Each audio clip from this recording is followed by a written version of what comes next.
So my name is Sarah Coughlan. I'm a director at EVORA Global and I look after the social wellbeing service line. I've been with EVORA for 2.5 years now, and I was tasked with founding and growing the service line as a new offering for EVORA.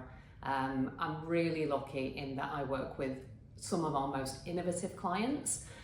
We look after social impact strategies and policies.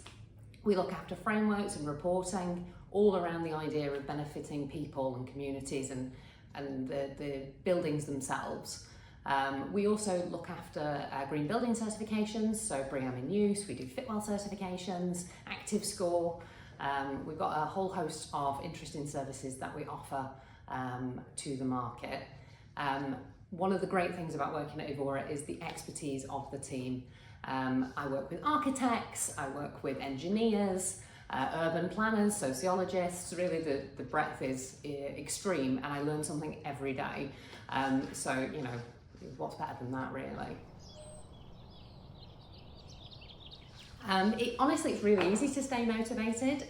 As I say, I work with some of the most innovative, forward-thinking clients in the business, and we're all pulling in the same direction, which means even when things get difficult, it's easy to keep the energy up and keep doing the right thing.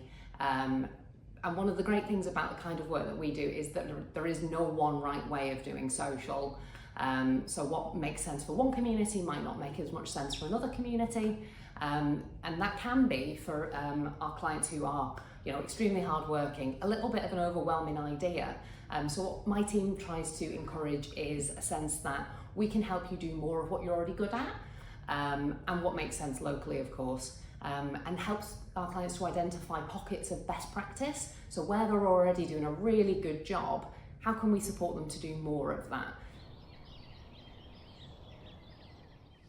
There is all sorts happening at the moment, although it does feel a little bit like the entire industry is paused as we wait for interest rates to come down. The expectation is that it's going to be value add that starts to move first once those interest rates drop.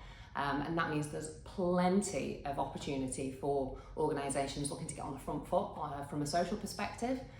For example, in the last 12 months, and this has been really exciting, we've seen 2 new social standards accepted by GRES as green building certifications. Now, quite why it's taken this long for social to be part of GRES in a serious way, I am not sure, but this is a real sign that the industry is getting really, really serious on social. So that I expect to be a really big change once things start to pick up. On the other side of things, there's some sector-specific stuff that I think is really interesting. So, for example, we've recently published an article with one of the world's largest asset managers on the opportunities for social in the life sciences sector. You can find that article in the comments. And that article is really about the kind of overlap between life sciences, which is inherently human-centric, and the opportunities in focusing on the social part of ESG in that. So there's plenty of interesting things going on and really innovative stuff coming through from our clients. There are plenty of reasons to be cheerful if we just take a breath and think about it for a little moment. So just to brag about my team for a little moment, recently working with a major asset manager, we won an award for Best in Building Health with Fitwell. That means we were the top performing building in the entire world last year. So that was really exciting. We're very, very proud. So that's a little brag about my team.